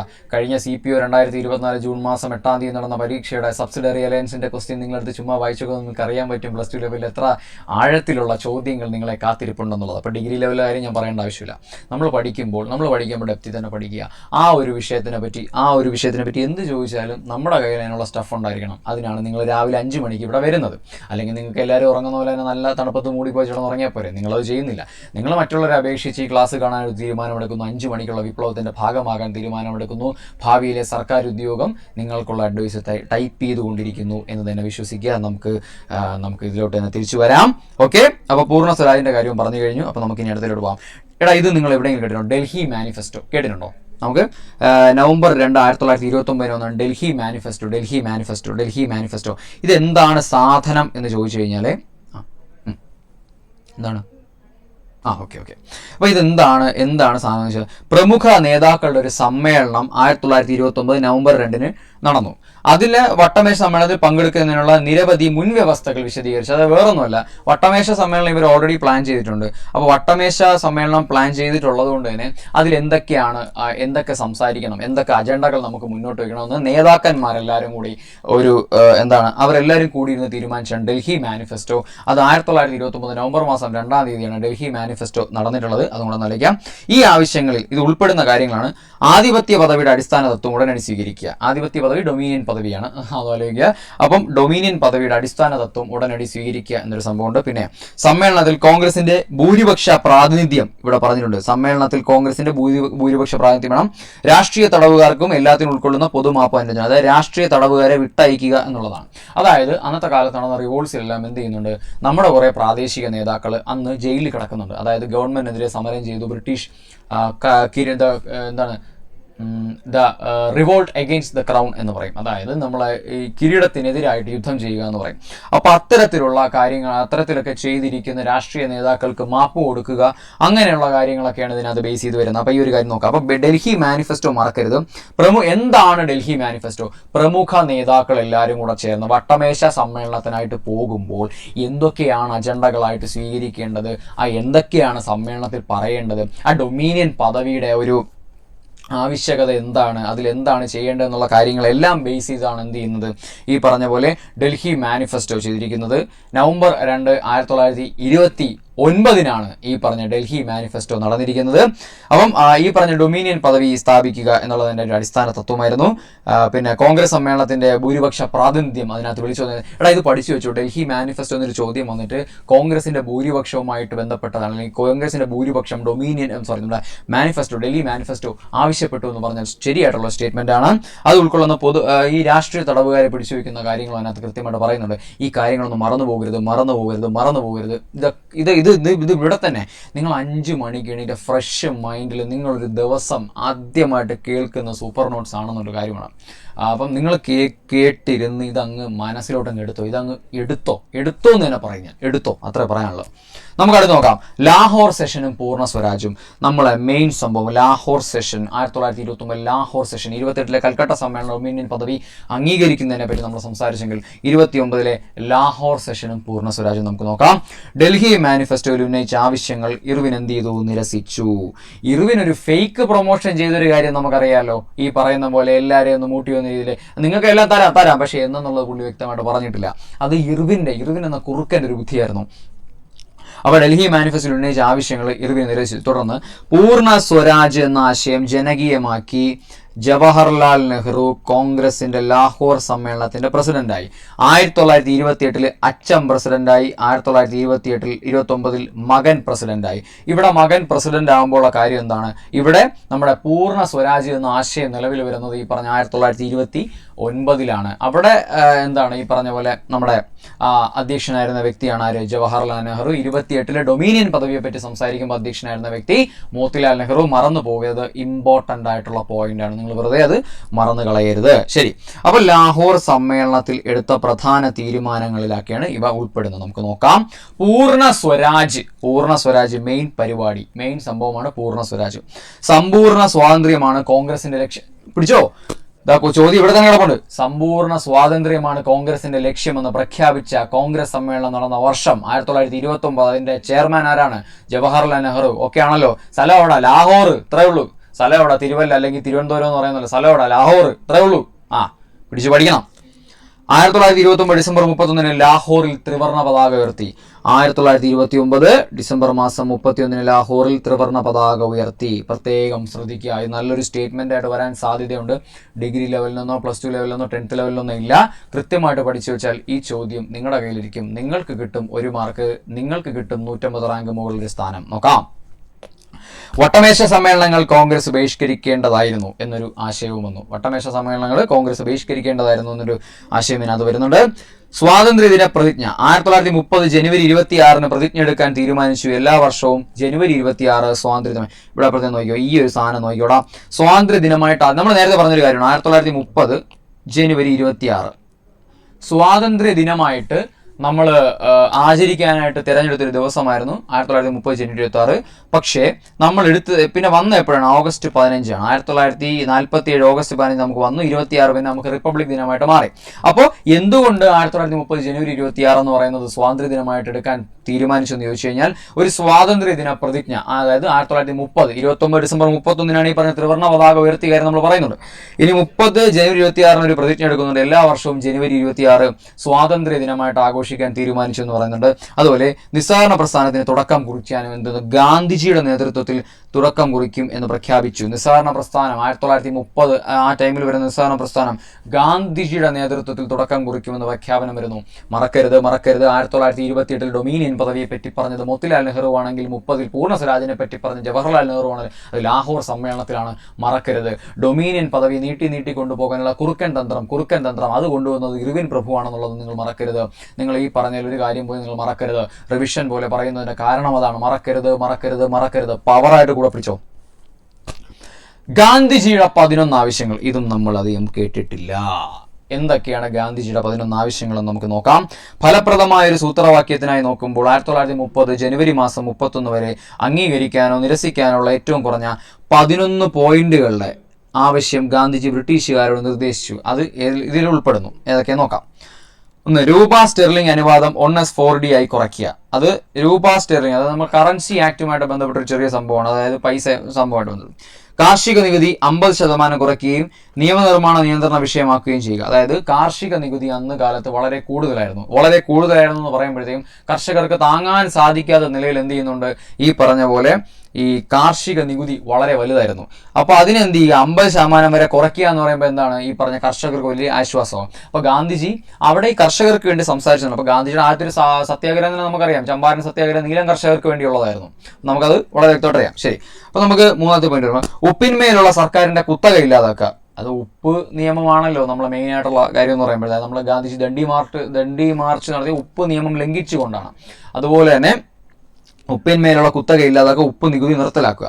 ഉയർന്ന ഗ്രേഡ് സേവനങ്ങളുടെ സൈനിക ചെലവും ശമ്പളവും കുറയ്ക്കുക. അതായത് വേറൊന്നുമല്ല, ഇപ്പോൾ ഈ ബ്രിട്ടീഷ് ഉദ്യോഗസ്ഥർ ഉയർന്ന സ്ഥാനങ്ങളിരിക്കുമ്പോൾ അവർക്ക് കൊടുത്തിരുന്ന ശമ്പളവും അലവൻസും വലിയ കൂടുതലായിരുന്നു. അത് ഇന്ത്യൻ റവന്യൂ എന്നാണ് കൺവേർട്ട് ചെയ്ത് പൊയ്ക്കൊണ്ടിരുന്നത്. അതായത് ഇവിടുത്തെ അസംസ്കൃത വസ്തുക്കൾ എല്ലാവരും കൂടെ അങ്ങോട്ട് ബ്രിട്ടനിലേക്ക് കൊണ്ടുപോയി അത് ഫിനിഷ്ഡ് ഗുഡ്സ് ആയിട്ട് ഇവിടുത്തെ മാർക്കറ്റിൽ വന്ന് ഇവിടെ തന്നെ ഭീമമായ ഒരു വിലയ്ക്ക് വിറ്റ് അതിൽ നിന്നുള്ള ലാഭമാണ് എന്ത് ചെയ്യുന്നത്? ഈ പറഞ്ഞ ബ്രിട്ടീഷ് ഉദ്യോഗസ്ഥർക്ക് ശമ്പളമായി കൊടുത്തിരുന്നത്. ബ്രിട്ടീഷ് ഉദ്യോഗസ്ഥരുടെ ശമ്പളവും അലവൻസുകളും വളരെ കൂടുതലായിരുന്നു. ഇന്ത്യക്കാരും ആ ഒരു സിവിൽ സർവീസിൽ ഉണ്ടായിരുന്നെങ്കിൽ പോലും അവർക്ക് ഈ ബ്രിട്ടീഷുകാർ അത്രയും വലിയ വേതനങ്ങൾ കിട്ടിയിരുന്നില്ല എന്നുള്ളത് നമ്മൾ പഠിക്കുന്ന ഒരു വസ്തുതയാണ്, ചരിത്രം പറയുന്ന ഒരു വസ്തുതയാണ്. നോക്കിയോ, എല്ലാ രാഷ്ട്രീയ തടവുകാരെയും വിട്ടയക്കുക. അദ്ദേഹത്തിന്റെ മറ്റൊരു പോയിന്റാണ് എല്ലാ രാഷ്ട്രീയ തടവുകാരെയും വിട്ടയക്കുക. അത് ഒട്ടും പോസിബിൾ അല്ല എന്ന് ഇർവിൻ പറഞ്ഞു കഴിഞ്ഞിരുന്നു. അങ്ങനെയാണ് നമ്മുടെ രാജ്ഗുരു പിന്നെ നമ്മുടെ ഭഗത് സിംഗ് ഒക്കെ തൂക്കിലേറ്റപ്പെടാനുള്ള കാരണം അതാണ്. ഗാന്ധിജി അവർക്ക് വേണ്ടി സംസാരിച്ചിരുന്നു, പക്ഷെ അത് നടന്നില്ല. ക്രിമിനൽ ഇൻവെസ്റ്റിഗേഷൻ ഡിപ്പാർട്ട്മെന്റിന്റെ പരിഷ്കാരം. ക്രിമിനൽ ഇൻവെസ്റ്റിഗേഷൻ അന്ന കാലത്ത് ശരിക്കും പറഞ്ഞാൽ ഈ ക്രിമിനൽ ഇൻവെസ്റ്റിഗേഷൻ ഡിപ്പാർട്ട്മെന്റ് എന്ന് പറയുമ്പോഴത്തേക്കും ആരെയും പ്രതി ചേർക്കാൻ പറ്റുന്ന ഒരു കാലഘട്ടമായിരുന്നു അതെന്ന് പറയുമ്പോഴേ. അപ്പോൾ ഈ ഇൻവെസ്റ്റിഗേഷൻ ഡിപ്പാർട്ട്മെന്റിലെ നിയമങ്ങളൊക്കെ എന്താണ്? കാലഹരണപ്പെട്ടിരിക്കുന്ന നിയമങ്ങളായിരുന്നു.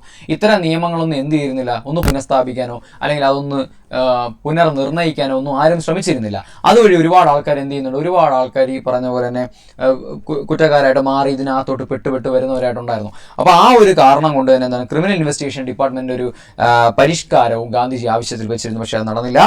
തപാൽ സംവരണ ബില്ല് അംഗീകരിക്കുക. പിന്നെ ഇന്ത്യൻ തുണിത്തരങ്ങൾ സംരക്ഷിക്കുക, അതായത് ഖാദി പോലുള്ള വസ്ത്രങ്ങൾ സംരക്ഷിക്കുക. അതാണ് എന്താണ് നമ്മൾ ഈ ഒരു സംഭവം ഒരു കാലഘട്ടം കഴിയുമ്പോഴത്തേക്കും ഫുള്ള് ഇവിടെ ബ്രിട്ടീഷുകാരുടെ വസ്ത്രങ്ങളാണ് നമ്മൾ യൂസ് ചെയ്തിരിക്കുന്നത്. അവരുടെ കോട്ടും അവരുടെ ആ ഒരു ഔട്ട്ലുക്കും അവരുടെ ആ ഒരു ആറ്റിറ്റ്യൂഡൊക്കെ തന്നെ പിടിച്ചു തുടങ്ങി.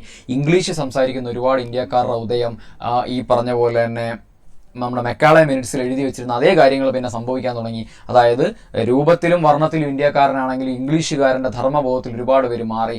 അതുവഴി ഇന്ത്യൻ വസ്ത്രങ്ങൾ എന്ത് ചെയ്തു? ഇന്ത്യൻ വസ്ത്രങ്ങൾ ആരും ഉപയോഗിക്കാതെ അങ്ങനെയാണ് ഈ പറയുന്ന ഇന്ത്യൻ തുണിത്തരങ്ങൾ സംരക്ഷിക്കുക എന്ന് പറയുന്നുണ്ട്. ലഹരിയുടെ നിരോധനം, OPM പോലുള്ള ഒരുപാട് സാധനങ്ങൾ ഇങ്ങോട്ടേക്ക് ഇറക്കുമതി ചെയ്യുന്ന വിദേശ മദ്യവും കാര്യങ്ങളെല്ലാം നല്ല അടിച്ച് പൂക്കുറ്റിയായിട്ട് കിടന്നിരുന്ന കുറേ ടീംസ് ഇതിനകത്തുണ്ടായിരുന്നു. ആലോചിക്കുക. ഇന്ത്യക്കാർക്ക് റിസർവ് തീരദേശ ഷിപ്പിംഗ് എന്ന് പറയും. അതായത് വേറെ ഒന്നുമില്ല, ഈ മത്സ്യബന്ധനവുമായിട്ട് ബന്ധപ്പെട്ട കാര്യങ്ങളിൽ നിങ്ങൾക്ക് കാണാമെന്ന് ഞാൻ വിശ്വസിക്കുന്നു. നിങ്ങൾക്ക് പോയിന്റ്സ് കാണാമല്ലോ അല്ലേ? ഷെബിൻ, ഓക്കെ. തോക്കുകളുടെ ലൈസൻസ് നൽകുന്നതിൽ ജനകീയ നിയന്ത്രണം, അത് ആംസ് ആക്ടുമായിട്ട് ബന്ധപ്പെട്ട കാര്യമാണ്. ആംസ് ആക്ട് നമ്മൾ ലിട്ടൺ പ്രഭു കൊണ്ടുവന്നിട്ട് നമ്മുടെ ആ ടൈമിൽ 1870-കളിൽ ലിട്ടൺ പ്രഭു കൊണ്ടുവന്നിട്ട് അതിനെ ഒരുപാട് അങ്ങ് ഇന്ത്യക്കാർക്ക് ഒരു കൈത്തോക്ക് പോലും വെക്കാൻ പറ്റാത്തൊരു അവസ്ഥയിലേക്ക് മാറ്റുന്നുണ്ട്. പിന്നീട് അത് റിപ്പൺ പ്രഭു വന്നിട്ട് അത് മാറ്റുന്നുണ്ടെങ്കിൽ പോലും ഇവിടെ ഈ തോക്ക്, ഈ പറഞ്ഞ ആയുധങ്ങളുടെ നിയന്ത്രണം ഭയങ്കരമായ രീതിയിൽ വലയ്ക്കുന്നതായിട്ട് നമുക്ക് ചരിത്രത്തിൽ കാണാൻ സാധിക്കുന്നുണ്ട്. അപ്പോൾ ഇത്രയുമായിരുന്നു ഗാന്ധിജി ഈ ഒരു ഇതിൽ പറഞ്ഞ 11 പോയിന്റ്. നിങ്ങൾ ഇത് കൃത്യമായിട്ടൊന്ന് ഓർമ്മിച്ച് വെച്ചിരിക്കുക. ഈ 11 പോയിന്റുകൾ വളരെ ഇമ്പോർട്ടൻ്റ് ആണ്. ഇതിന് ഗാന്ധിജിയുടെ എന്തുകൊണ്ടാണ് സിവിൽ ഡിസൊബീഡിയൻസ് നിയമപ്രകാരം ഗാന്ധിജിയുടെ 11 പോയിന്റുകളിൽ പെടുന്ന ഏതൊക്കെ, അല്ലെങ്കിൽ ഗാന്ധിജി വെച്ച 11 ആശയങ്ങളിൽ പെടുന്ന ഏതൊക്കെ, അല്ലെങ്കിൽ ആവശ്യങ്ങളിൽ പെടുന്ന ഏതൊക്കെ, അല്ലെങ്കിൽ പെടാത്ത എന്നൊക്കെ ചോദിച്ചാൽ നിങ്ങൾക്ക് ഈ 11 അറിഞ്ഞാൽ മാത്രമേ അതിന് ഉത്തരം എഴുതാൻ പറ്റൂ. അപ്പം ഡെപ്ത് ആയിട്ടൊരു പഠനം ആവശ്യമാണ്. ഡെപ്ത് ആയിട്ടൊരു പഠനത്തിന് വേണ്ടി നമ്മൾ പോകുന്നു അടുത്ത സ്ലൈഡിലേക്ക്. നമുക്ക് നോക്കാം. നിസ്സഹകരണ പ്രസ്ഥാനം 1930. നമ്മൾ നേരത്തെ പറഞ്ഞാണ് 11 ആവശ്യങ്ങളിൽ സർക്കാരിൽ നിന്ന് പ്രതികരണം ഉണ്ടാകാത്തതിനെ തുടർന്ന് നിസ്സഹകരണ പ്രസ്ഥാനം ആരംഭിക്കാൻ ഗാന്ധിജി തീരുമാനിച്ചു. എല്ലാ ആവശ്യങ്ങൾക്കും ഇടയിൽ അദ്ദേഹം ഉപ്പ് നിയമം ലംഘിക്കുവാൻ തെരഞ്ഞെടുത്തു. ഓക്കെ, ഒരുപാട് ആവശ്യങ്ങൾ വന്നപ്പോൾ അദ്ദേഹം ആദ്യമായിട്ട് ഉപ്പിന് മേലാണല്ലോ ഒരു വലിയൊരു നികുതി ഭാരവും മറ്റുമൊക്കെ വെച്ചിരുന്നത്, അല്ലെങ്കിൽ നിയന്ത്രണങ്ങളും ഉണ്ടായിരുന്നത്. അപ്പോൾ അത് തന്നെ ലംഘിക്കാൻ റബലായിട്ടുള്ള ഗാന്ധിജി തീരുമാനിക്കുന്നു. ഗാന്ധിജി ഒരു റബലായിട്ട് മാറുകയാണ്. ഓക്കെ, അദ്ദേഹം എന്ത് ചെയ്യുന്നു? ഉപ്പ് നിയമം ലംഘിക്കുന്നു. കാരണം ബ്രിട്ടീഷുകാരുടെ അടിസ്ഥാന ആവശ്യമായ ഇനത്തിന് മനുഷ്യത്വരഹിതമായി നികുതി ചുമത്തുകയും അതിന്മേൽ കുത്തകാവകാശം കൈവശപ്പെടുത്തുകയും ചെയ്തു. കാരണം നമ്മൾ ആദ്യകാല ചരിത്രം തൊട്ടേ നമ്മൾ കേരളത്തിൽ വന്നാൽ പോലും നമ്മൾ ആദ്യമായിട്ട് ഇവിടെ പെർഫോം ചെയ്യുന്ന ഈ കേരളത്തിലെ ആദ്യത്തെ കലാപം നമ്മൾ പഠിക്കുന്ന അഞ്ചുതം കലാപത്തിൽ ഈ പറഞ്ഞ കുരുമുളകിന്റെ കുത്തകയായിട്ട് ബന്ധപ്പെട്ട കാര്യങ്ങൾ വരുന്നുണ്ട്. അപ്പോൾ ഓരോ കലാപങ്ങളിലും ഇപ്പൊ ഇവിടെ സംസാരിക്കുമ്പോൾ എന്താണ്? ഉപ്പ് നിയമമാണ്. ഉപ്പിന് മേലുള്ള കുത്തകാവകാശമാണ്. അപ്പം ഉപ്പിന് മേലുള്ള കുത്തകാവകാശം, ഉപ്പിന് മേലുള്ള അമിത നികുതി, മനുഷ്യത്വ രഹിതമായിട്ടുള്ള നികുതി മറ്റു കാര്യങ്ങളൊക്കെ ചുമത്തി അതിന്മേലുള്ള കുത്തകാവകാശം എടുക്കുന്നതായിട്ട് ബന്ധപ്പെട്ടാണ് ഈ പറഞ്ഞ ഈ ഒരു സമരം നടന്നിരിക്കുന്ന കാര്യം നിങ്ങൾ കൃത്യമായിട്ട് ഓർമ്മിക്കുക. ഗാന്ധിജിയുടെ നേതൃത്വത്തിൽ നടന്നു. അപ്പം അത് നമുക്ക് അറിയാവുന്നൊരു കാര്യമാണ്. നമുക്ക് നേരെ അടുത്തതിലോട്ട് പോവാം. അത് നോക്കിയോ, ദണ്ഡി മാർച്ച് നിങ്ങൾ പഠിച്ചു വെച്ചിരിക്കേണ്ട ഒരു കാര്യമാണ്. ഇതിൽ നിങ്ങൾ എത്ര ആൾക്കാരുണ്ടായിരുന്നു അതൊക്കെ ശരിക്കും പറഞ്ഞാൽ നമുക്ക് എല്ലാവർക്കും നമ്മൾ വായിച്ച് ഒരുപാട് തഴമ്പിച്ച് മതിയാണ്. പക്ഷെ അതല്ല, കുറച്ചുകൂടെ ഡെപ്തിലോട്ട് പോകുമ്പോൾ നമ്മൾ കുറച്ച് കാര്യങ്ങൾ നോക്കണം. അപ്പോൾ ദണ്ഡി മാർച്ച് നമുക്ക് നോക്കാം. ഏപ്രിൽ 6, 1930. ഏപ്രിൽ 6, 1930. ഏപ്രിൽ 6, 1930 ഉപ്പ് ചട്ടങ്ങൾ ലംഘിക്കുന്നത്. ഉപ്പ് ചട്ടങ്ങൾ ലംഘിച്ചത് 1930 ഏപ്രിൽ 6 അങ്ങനെ ഔദ്യോഗികമായി നിയമലംഘന പ്രസ്ഥാനം ആരംഭിച്ചു. അപ്പം നിയമലംഘന പ്രസ്ഥാനം ഔദ്യോഗികമായി ആരംഭിക്കുന്ന സംഭവമാണ് ദണ്ഡി മാർച്ച്. ഓക്കെ, ഈ രീതി ചോദിച്ചു കഴിഞ്ഞാൽ നമ്മൾ എന്ത് ചെയ്യും? നമ്മളിവിടെ കുറേ കാര്യങ്ങൾ ഓൾറെഡി പഠിക്കുന്നുണ്ട്. എന്താണ് ഈ പറയുന്ന പോലെ ഉപ്പ് നികുതി ലംഘിക്കുന്നതും പല കാര്യങ്ങളും നമ്മൾ പഠിക്കുന്നുണ്ട്. പക്ഷേ എവിടെയാണ് കറക്റ്റായിട്ടൊരു ആരംഭം കിട്ടുന്നത് നമ്മൾ നോക്കിക്കഴിഞ്ഞാൽ നമുക്ക് കൃത്യമായിട്ട് അറിയാൻ പറ്റും. ആരംഭം കിട്ടുന്നത് ഈ പറഞ്ഞ ഉപ്പ് സത്യാഗ്രഹത്തിലൂടെയാണെന്നുള്ള കാര്യം നിങ്ങൾ എന്ത് ചെയ്യുക? കൃത്യമായിട്ടൊന്ന് ഓർമ്മിച്ച് വെച്ചിരിക്കുക. ശരി, ഈ പ്രതിഷേധത്തിന്റെ രൂപം നമുക്ക് നോക്കാം. ഉപ്പ് നിയമങ്ങളുടെ ലംഘനം. എന്താണ് ഉപ്പ് നിയമം? അവർ പറഞ്ഞു മനുഷ്യത്വരഹിതമായിട്ട് ഉപ്പിന്റെ നികുതി ഭാരം വളരെ വലുതായിട്ട് കൂട്ടിവെക്കുകയും അതുവഴി പാവപ്പെട്ടവന്റെ വയറ്റത്തടിക്കുകയും ചെയ്ത ബ്രിട്ടീഷ് സർക്കാരിനെതിരെ ഗാന്ധിജി എന്ത് ചെയ്യുന്നുണ്ട്? ഉപ്പ് നിയമം ലംഘിച്ചുകൊണ്ട് വളരെ റബലായിട്ട് എടുത്തൊരു തീരുമാനമാണ് ഉപ്പ് നിയമം ലംഘിക്കുക എന്നുള്ളത്. ഇതിന്റെ പുറകിലുള്ള കാരണങ്ങൾ, അതായത് ഇതിന്റെ മുൻഗാമികളായിട്ടുള്ള കാരണങ്ങളെല്ലാം നമ്മൾ നോക്കി. ഇപ്പം നമ്മൾ നോക്കുന്ന പിൻഗാമികളെയാണ്, അല്ലെങ്കിൽ പിന്നിലുള്ള കാരണങ്ങളെയാണ്. അപ്പം നമുക്കത് നോക്കാം. ഉപ്പ് നിയമങ്ങളുടെ ലംഘനം പറഞ്ഞു. അത് കഴിഞ്ഞ് മദ്യത്തിൻ്റെയും തുണിത്തരങ്ങളുടെയും പിക്കറ്റിംഗ് എന്ന് പറയും. വിദേശ തുണിത്തരങ്ങളുടെ പിക്കറ്റിംഗ്, പിടിച്ചെടുക്കുക അല്ലെങ്കിൽ അത് തടഞ്ഞു വെക്കുക എന്നൊക്കെ പറയും. നികുതി അടയ്ക്കാൻ വിസമ്മതിക്കുന്നു. ഓക്കെ, ഈ നികുതി എന്ന് പറയുന്ന സാധനം നമ്മൾ ഓൾറെഡി പറഞ്ഞു. 50% നികുതി കർഷകരുടെ മേലെ ചുമത്തുന്ന കാര്യങ്ങൾ നമ്മൾ ഓൾറെഡി പറഞ്ഞു കഴിഞ്ഞു. അപ്പോൾ അത്തരം നികുതികൾ അടയ്ക്കാനായിട്ട് എന്ത് ചെയ്യുന്നു? വ്യക്തമായിട്ടുള്ള വിസമ്മതം ഇവിടെ ഗാന്ധിജി കാണിക്കുന്നുണ്ട്. പിന്നെന്താണ്? ഈ വക്കീലന്മാർ നിയമപരിശീലനം ഉപേക്ഷിക്കുന്നു. വക്കീലന്മാരെല്ലാം എന്ത് ചെയ്യുന്നുണ്ട്? നിയമപരിശീലനം ഉപേക്ഷിക്കുന്നു. പിന്നെ വ്യവഹാരങ്ങളിൽ നിന്ന് വിട്ടു നിൽക്കുന്നവരുടെ കോടതികൾ ബഹിഷ്കരിക്കുന്നു. കോടതികൾ എന്ത് ചെയ്യുന്നുണ്ട്? ഇതിനകത്ത് ബഹിഷ്കരിക്കുന്നുണ്ട്. കോടതികൾ കൃത്യമായിട്ട് ബഹിഷ്കരിക്കുന്നുണ്ട്.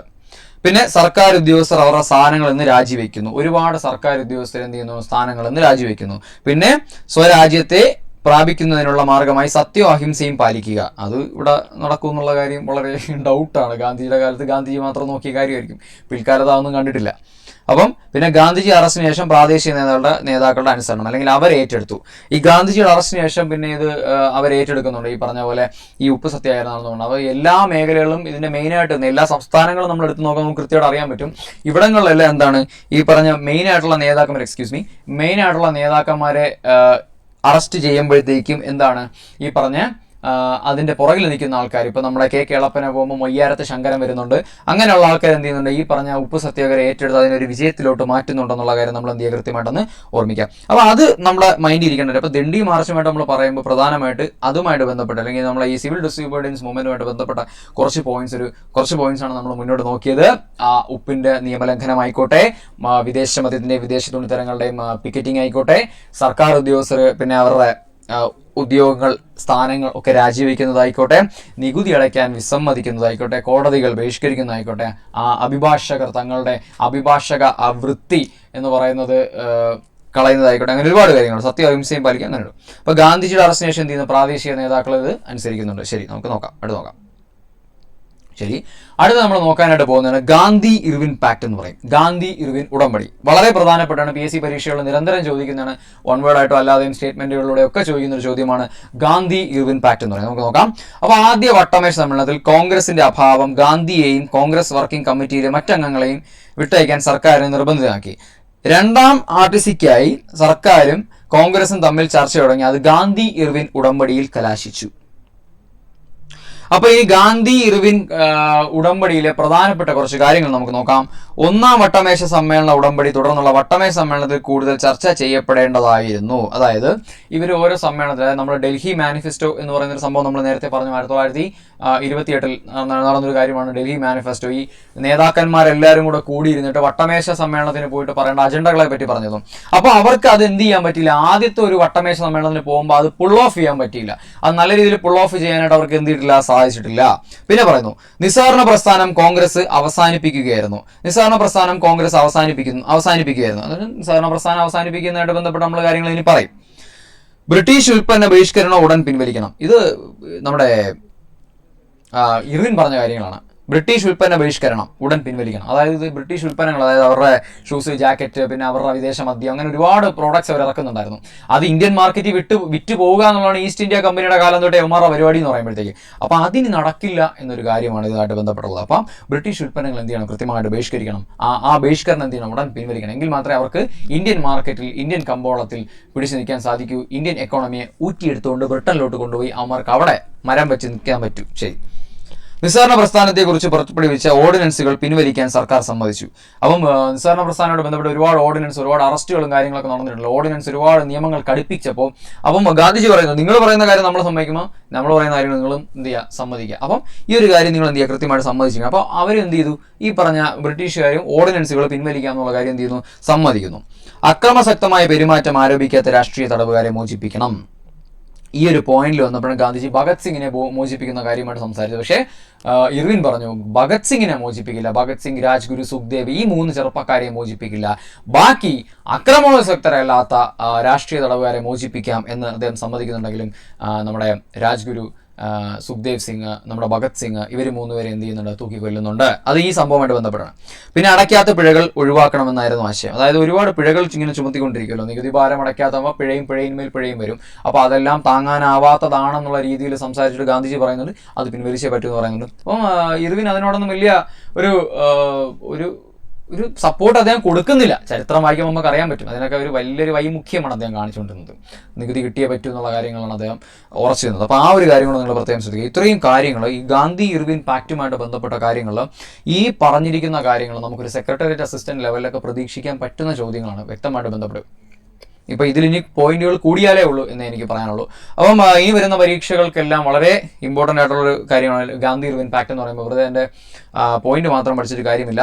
വ്യക്തമായിട്ട് അതിൽ എന്തൊക്കെയായിരുന്നു അതിൻ്റെ അജണ്ടകൾ എന്നുള്ളത് നമ്മൾ പഠിക്കേണ്ടിയിരിക്കുന്നു. നമ്മുടെ പഠനം കൂടുതൽ ഊർജിതമാക്കേണ്ടിയിരിക്കുന്നു. നോട്ടിഫിക്കേഷൻസ് ഒക്കെ എത്താറായി.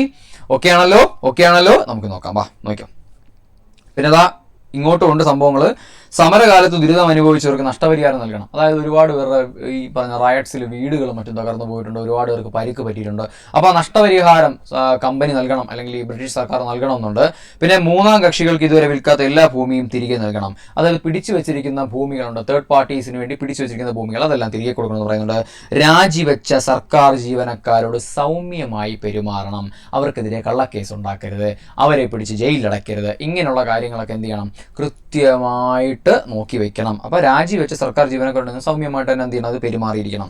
കടൽ തീരത്തൊരു നിശ്ചിത പ്രദേശത്ത് താമസിക്കുന്നവർക്ക് ഉപ്പ് ശേഖരിക്കാനും നിർമ്മിക്കാനുള്ള സർക്കാർ അനുമതി നൽകണം. അതായത് ഉപ്പ് നികുതിയാണല്ലോ അദ്ദേഹം ലംഘിച്ചത്. അപ്പം ഈ ഉപ്പ് മാത്രം കുറുക്കി ജീവിക്കുന്ന ഒരു സമൂഹമുണ്ട്, ഒരു കമ്മ്യൂണിറ്റി ഉണ്ട്. അപ്പോൾ അവരുടെ മേലെന്താണ്, അവർക്ക് ഉപ്പ് ശേഖരിക്കാനുള്ള ഒരു നികുതി, ഒരു അവസരം കൊടുക്കണം. കാരണം അവരെ സംബന്ധിച്ചിടത്തോളം അവരുടെ അടുത്ത് നിന്നൊക്കെയാണ് മനുഷ്യത്വരഹിതമായിട്ട് നികുതികൾ കൂട്ടുന്നതും. ഗാന്ധി അതുകൊണ്ടാണ് ഏറ്റവും ഒരു സമയത്ത് ദുരിതം അനുഭവിച്ചിരുന്ന ഉപ്പ് കർഷകരെന്ന് പറയുമ്പോൾ ഉപ്പ് കച്ചവടക്കാരുടെ അല്ലെങ്കിൽ ഉപ്പ് ശേഖരിക്കുന്നവർക്ക് വേണ്ടി ഗാന്ധിജി നിൽക്കുക, ഉപ്പ് നിയമം തന്നെ ഗാന്ധിജി ലംഘിക്കുകയും ആ നികുതി അടയ്ക്കാതിരിക്കുകയും ചെയ്യുന്നത്.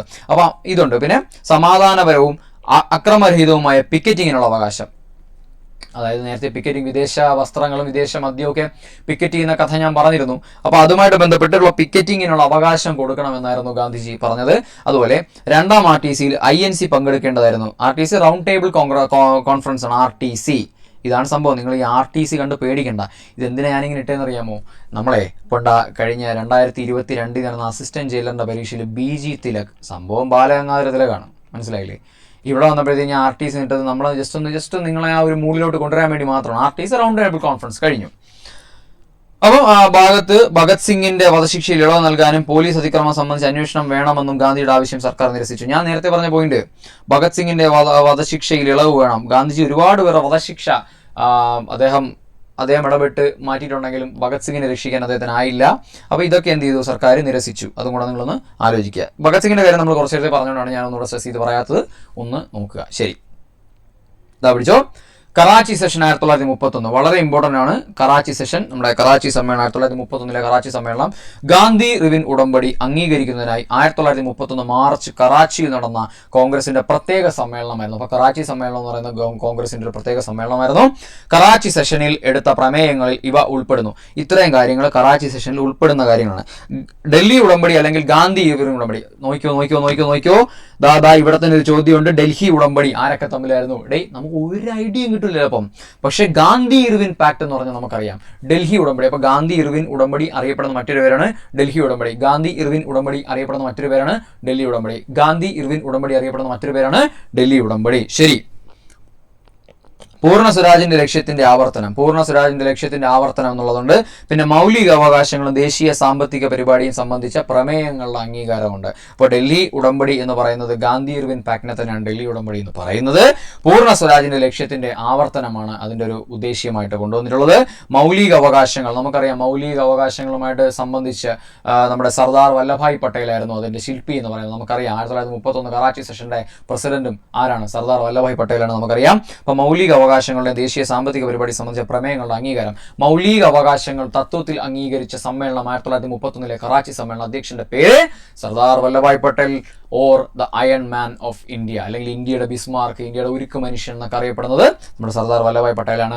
അപ്പം ഈ ഒരു കാര്യം നിങ്ങൾ പ്രത്യേകം ഓർമ്മിക്കുക. അപ്പം ഞാനിവിടെ പറഞ്ഞ പ്രധാന പോയിന്റ് ഇത്രയേ ഉള്ളൂ. ഗാന്ധി ഇർവിൻ ഉടമ്പടി അറിയപ്പെടുന്ന മറ്റൊരു പേരാണ് ഡൽഹി ഉടമ്പടി, the pact of Delhi. Delhi pact എന്നറിയപ്പെടുന്നതും ഗാന്ധി ഇർവിൻ എന്ന് പറയുന്നത് ഒരേ ഉടമ്പടിയാണെന്നുള്ള കാര്യം നിങ്ങളൊന്ന് ഓർമ്മിച്ച് വെച്ചിരിക്കാം. ശരി, നമുക്ക് അടുത്തലോട്ട് പോവാം.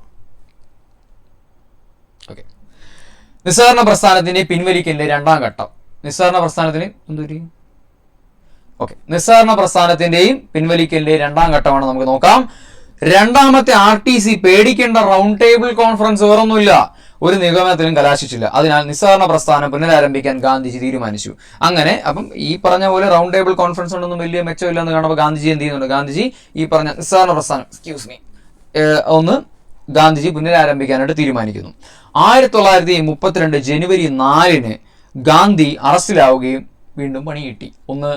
ഗാന്ധിജി ഉദ്ദേശിച്ച പോലെ നിയമലംഘനം വരാത്തതുകൊണ്ട് ഗാന്ധിജി എന്ത് ചെയ്യുന്നു? വീണ്ടും ഇതുമായിട്ട് ഇറങ്ങുമ്പോഴത്തേക്കും, നിസ്സഹകരണ പ്രസ്ഥാനമായിട്ട് ഇറങ്ങുമ്പോഴത്തേക്കും എന്ത് ചെയ്യുന്നുണ്ട്? ഗാന്ധിജിയെ 32 അറസ്റ്റ് ചെയ്യുന്നുണ്ട്. ഗാന്ധി അറസ്റ്റിലാവും. നിയമലംഘനത്തിനെതിരായ ഓർഡിനൻസുകളുടെ ഒരു പരമ്പര പ്രഖ്യാപിക്കുകയും ചെയ്തു. വൻ പണി കിട്ടി. ഗാന്ധി അറസ്റ്റിലായപ്പോൾ തന്നെ നിയമലംഘനത്തിനെതിരായ ഒരു ഓർഡിനൻസുള്ള പരമ്പര ബ്രിട്ടീഷുകാർ പ്രഖ്യാപിച്ചു. ഈ പ്രസ്ഥാനത്തെ സർക്കാർ ശക്തമായി അടിച്ചമർത്തി. കോൺഗ്രസ് ഫണ്ടുകൾ കണ്ടുകെട്ടി, കെട്ടിടങ്ങൾ കൈയടക്കി. അത് കുറച്ച് കടുത്തുപോയി. ഗാന്ധിജി ഒരു പരിപാടി കൊണ്ട് ഇറങ്ങിയതാണ്, പക്ഷെ അത് ഗാന്ധിജിയെ അറസ്റ്റ് ചെയ്തു. അടിമ അടി കിട്ടി എന്ന് പറഞ്ഞാലായിപ്പോയി. അപ്പം കോൺഗ്രസ് ഫണ്ടുകൾ കണ്ടുകെട്ടാൻ തുടങ്ങി, കോൺഗ്രസ് കെട്ടിടങ്ങൾ കൈയടക്കാൻ തുടങ്ങി, ശക്തമായ അടിച്ചമർത്തലുകൾ കാരണം പ്രസ്ഥാനം ക്രമേണ കുറയാൻ തുടങ്ങി. അങ്ങനെ ഈ അടി പേടിച്ചുകൊണ്ട് പ്രസ്ഥാനത്തിൽ നിന്ന് ആൾക്കാർ എന്ത് ചെയ്യുന്നു, ഉറുമ്പൊഴിഞ്ഞു പോകുന്നത് പോലെ നമ്മുടെ പ്രസ്ഥാനത്തിൽ നിന്ന് ആൾക്കാർ പോകാൻ തുടങ്ങി. ശരി, 1932 അവസാനത്തോടെ പ്രസ്ഥാനം കുറഞ്ഞു തുടങ്ങി. അപ്പോൾ പ്രസ്ഥാനം എന്ത് ചെയ്തു, നൈസായിട്ട് പതുക്കെ അതിൻ്റെ ശക്തിയൊക്കെ കുറഞ്ഞു തുടങ്ങി. 1932 ആ സമയത്തൊക്കെ ഒരു രൂപത്തിലെ മറ്റൊന്നില്ല. അത് 1934 വരെ തുടർന്നു. അതായത് ഈ പറഞ്ഞ ശക്തി കുറഞ്ഞു. ആദ്യം തുടങ്ങിയ സമയത്തുള്ള ഒരു റേഞ്ച്, ആ ഒരു റേഞ്ച് അങ്ങ് മാറി. പിന്നെ വന്നപ്പോൾ അങ്ങ് കുറഞ്ഞ് ശോഷിച്ച് വരാൻ തുടങ്ങി. അങ്ങനെ 1934 വരെ എങ്ങനെയോ തത്തിപ്പൊത്തി പോയി. അങ്ങനെ 1930 ഗാന്ധിജി ജയിലിലായിരുന്നതിന് 1934 മെയ് മാസത്തിൽ നിസ്സഹകരണ പ്രസ്ഥാനം താൽക്കാലികമായി നിർത്തിവെച്ചു. 34 ഇവിടെയും പറയുന്നുണ്ട്, ഇവിടെ മെയ് മാസമാണ് കേട്ടോ, മെയ് മാസമാണ്. നമ്മൾ ഓൾറെഡി ആ സ്റ്റേറ്റ്മെൻറ്റ് കണ്ടതാണ്. ആ സ്റ്റേറ്റ്മെൻറ്റ് നമ്മൾ ആ വായിച്ച സ്റ്റേറ്റ്മെൻറ്റ് തന്നെയാണ് നമ്മളതിനകത്ത് പറഞ്ഞു വരുന്നത്. ഇത്രയും ഭാഗം ഓക്കെ.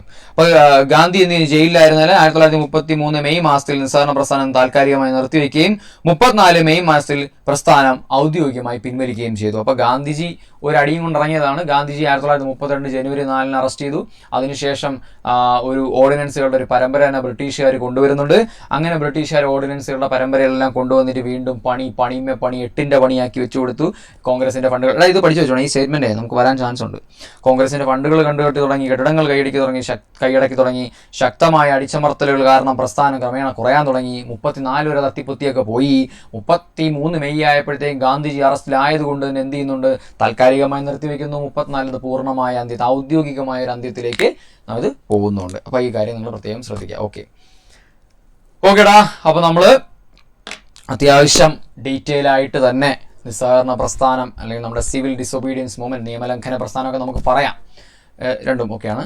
അപ്പോൾ അതിനെ സംബന്ധിച്ച കാര്യങ്ങളെല്ലാം നമ്മൾ കുറേ ഡീറ്റെയിൽ ആയിട്ട് നോക്കി. നമുക്കറിയാം, കുറച്ച് സമയം ഞാൻ എടുത്തു. നിങ്ങളുടെ 5 മണി സമയത്ത് നിങ്ങൾ 5 മണി ക്ലബിൽ കയറി കുറച്ച് സമയം ഞാൻ എടുത്തു. അപ്പോൾ എന്തായാലും ഈ ഒരു സെഷൻ കൊണ്ട് നിങ്ങൾക്ക് നല്ലതുണ്ടാകുമെന്ന് അതെ നല്ലതുണ്ടാകുമെന്ന് ഞാൻ ആത്മാർത്ഥമായിട്ട് ആഗ്രഹിക്കുന്നു. 5 മണിക്ക് എഴുന്നേറ്റ് നിങ്ങൾ നിങ്ങളുടെ സ്വപ്നത്തിന് വേണ്ടി രാവിലെ തന്നെ നമ്മൾ പക്ഷികൾ ഇര തേടാനായിട്ട് പറന്നു പോകുന്നത് കണ്ടിട്ടുണ്ട്. വൈകുന്നേരം ആകുമ്പോൾ അത് കൂടണയാറുമുണ്ട്. അപ്പോൾ നിങ്ങളിപ്പോൾ ഇര തേടാനായിട്ട് പോയിരിക്കുകയാണ്. അവിടെ നമ്മൾ ഒന്നാമത്തെ ഒരു ഭക്ഷണം നിങ്ങൾക്ക് ഇവിടെ നിന്ന് കിട്ടി. അങ്ങനെ നിങ്ങൾ പറന്ന് എല്ലായിടത്തും പോയി നിങ്ങൾ ഭക്ഷണങ്ങൾ കളക്ട് ചെയ്ത് നിങ്ങൾ ചേക്കേറാൻ പോകുന്ന കൂട്ടിലേക്ക്, നിങ്ങളുടെ വീട്ടിലേക്ക് ഒരു അഡ്വൈസ് നിങ്ങളെ തേടി വരണം.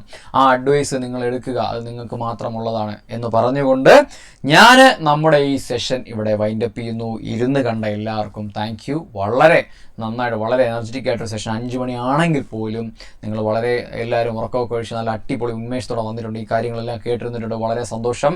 അപ്പോൾ നമുക്ക് മറ്റൊരു സെഷനുമായിട്ട് വീണ്ടും കാണുന്നതുവരെ ഞാൻ ധനാശി പാടുന്നു. Okay, thank you.